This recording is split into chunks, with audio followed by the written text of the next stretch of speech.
Very good afternoon, ma'am. First of all, let Good me extend afternoon. you a hearty welcome on behalf of College Dunya. Thank you, Thank you Javed. so much for sparing your precious time to be a part of the Thoughts on No, it's Education our initiative. privilege. It's our privilege. Yes. Thank you. Thank you so much, ma'am. So, ma'am, we'll start with the interview. Ma'am, so first question, ma'am. You have held many key positions at educational institutes throughout your professional career. What are the key factors that keep you connected to the industry? For me, I think there is just one key factor, not too many. And from that one key factor spring all other factors. And that one factor is the desire to keep learning. Anybody who is in the education field needs to have that one passion of wanting to learn. One is the passion to learn, and the other is the love for the student community. If you have these two factors, then just because you want to give them the best, you would be keeping yourself abreast of everything that is happening in the education sector. Right, ma'am. Ma'am, being the principal of St. Mirrors, what is your philosophy of leadership? How would you describe your leadership style? My leadership style, I think, and maybe that should be the leadership style of everyone, is that you have to care for the team with which you're working, because no leader can achieve anything if the team is not contributing. And you cannot just be result oriented without having the benefit of all your team players at heart. Of course, you have to keep motivating them to hitch their wagon to the star, but you have to have your finger on their pulse and understand the difficulties, the challenges with which, despite those, they are trying to achieve the goals that you are setting for them each time, prodding them on to work to raise their own bar. So you have the ability to give back to them more than what you are trying to take from them, and to work in a democratic style, because nobody has the best of ideas themselves. It's only when you invite ideas and suggestions from your entire team that they feel that they are being heard, and you also get to know so much more from an inter-exchange of ideas. It's only when they engage in the decision-making process that they would contribute towards helping the institution to achieve the best results. Right, ma'am. Ma'am, being the principal of St. Mirrors, how do you strategize about key programs and plans for both the marketing and administration of the college? We do not focus on the marketing. Like, I'm just reminded of that song of Sant Jnaneshwar's sister who said, Mogara Pulala. When the flower blooms, the fragrance spreads. We concentrate on doing what we know is right. And we really do not focus on marketing. Yes, we would like the people to know what we are doing, but we are not into marketing because we feel education is not an industry, education is a service. And so we do it that way. But in administration, we realize that the role of an educator has undergone tremendous change in the last 20 years. A teacher was a sage on the stage. No longer the case. A teacher has to do so much more. For example, even placements has become the part of the role of a teacher. So there are so many activities a teacher has to do. And like I said, we truly believe in making it democratic. So what we do is we make a list of all the activities, all the roles that are needed to be performed. We also make a list, an analysis of the hobbies of the staff working with you. And then we try to synchronize the hobbies with the tasks, so that if you love what you are doing, it no longer becomes a burden. You don't feel that you're being flogged into doing something. So we call it choice-based duty selection. So we put up the different tasks and we allot weightage to each, and we allow the teachers to choose, saying that the minimum weightage required over and above academics is this number.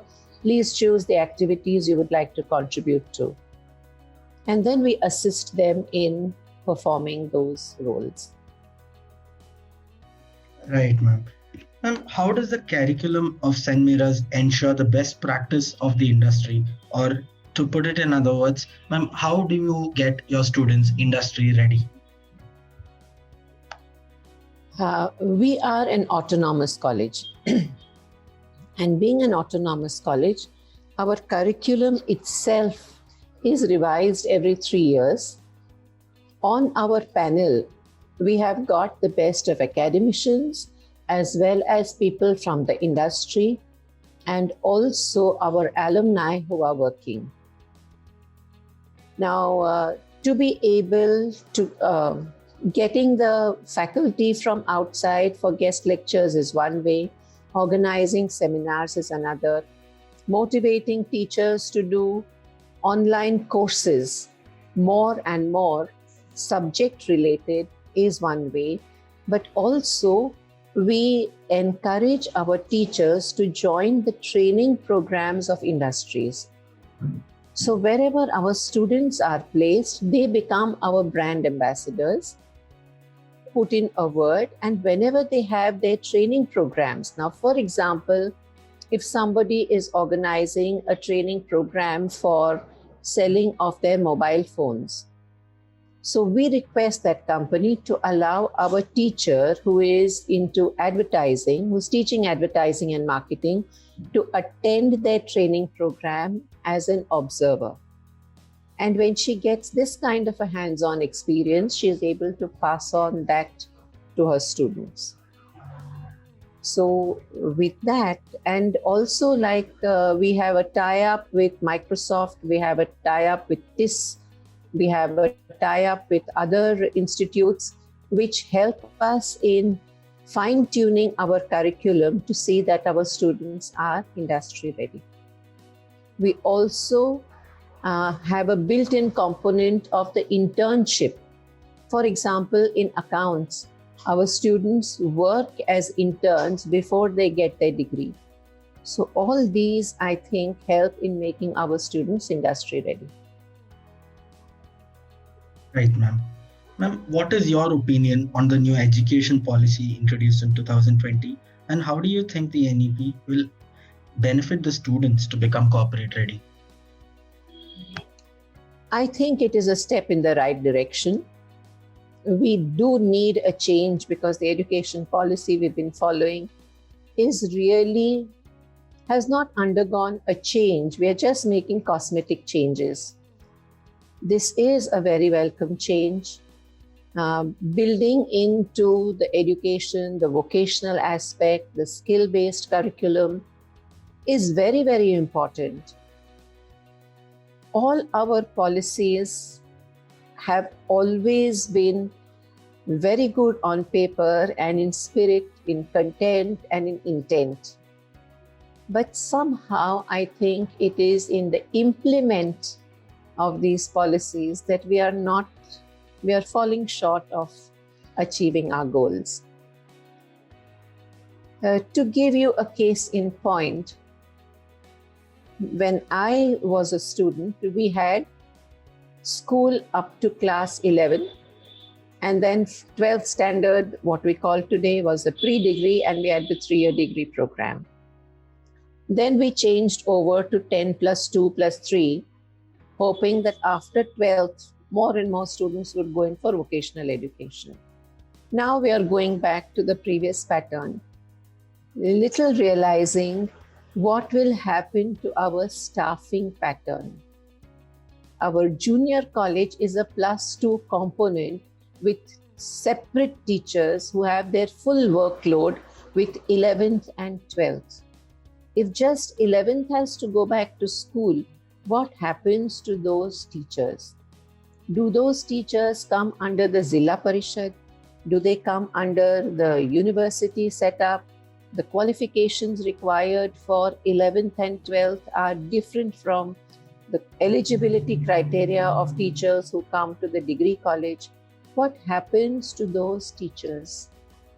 That is an area of concern. We have not been able to first streamline and answer all those questions before we just announce the new education policy. Right, ma'am. Ma'am, what do you think should be St. Mira's top priority for the next 10 years?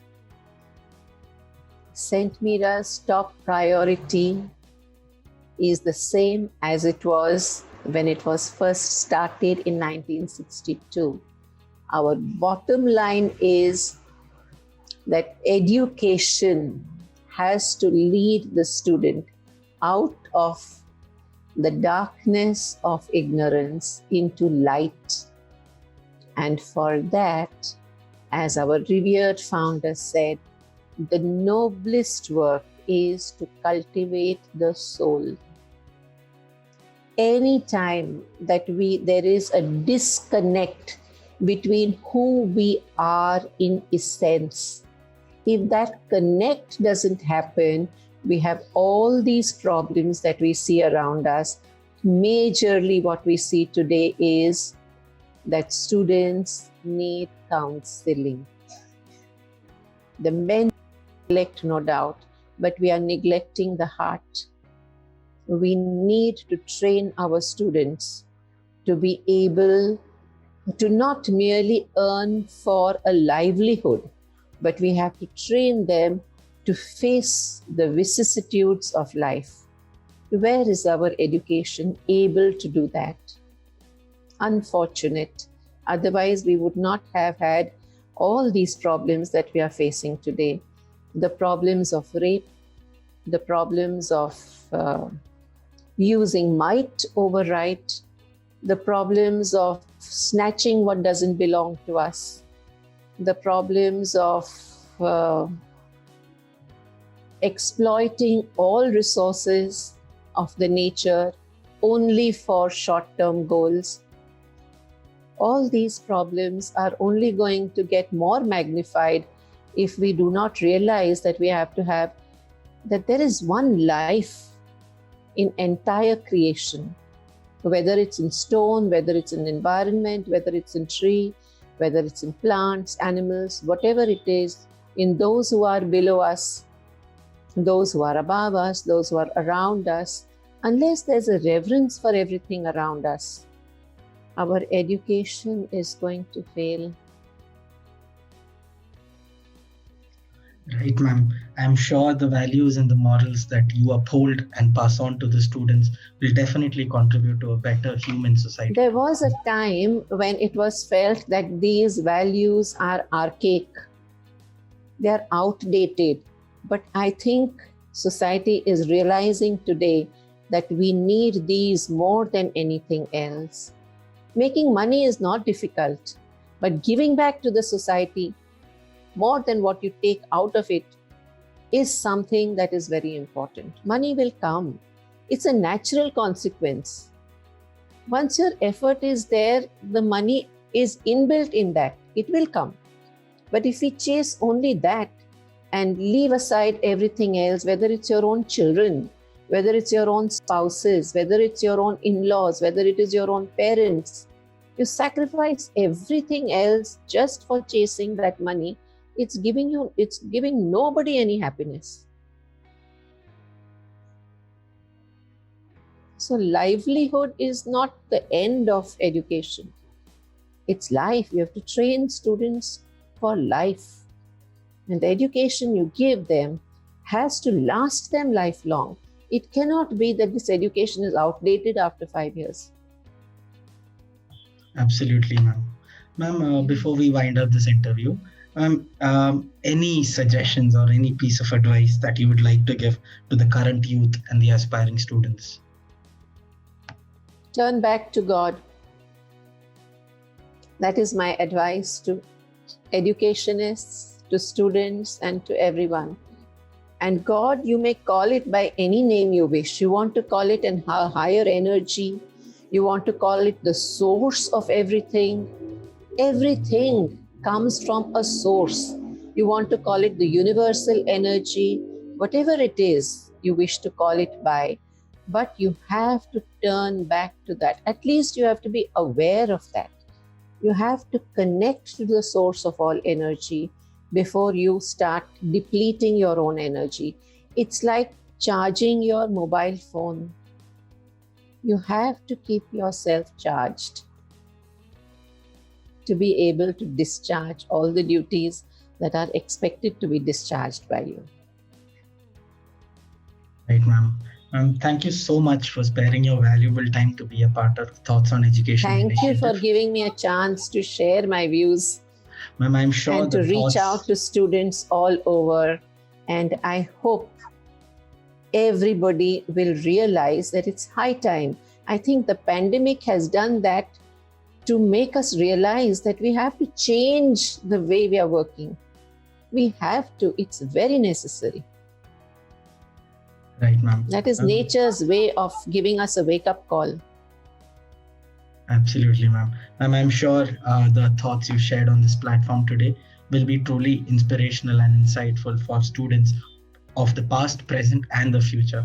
Thank you so much once Yes. again. On behalf Thank of you so Congress very India. much. Thank you. Thank you.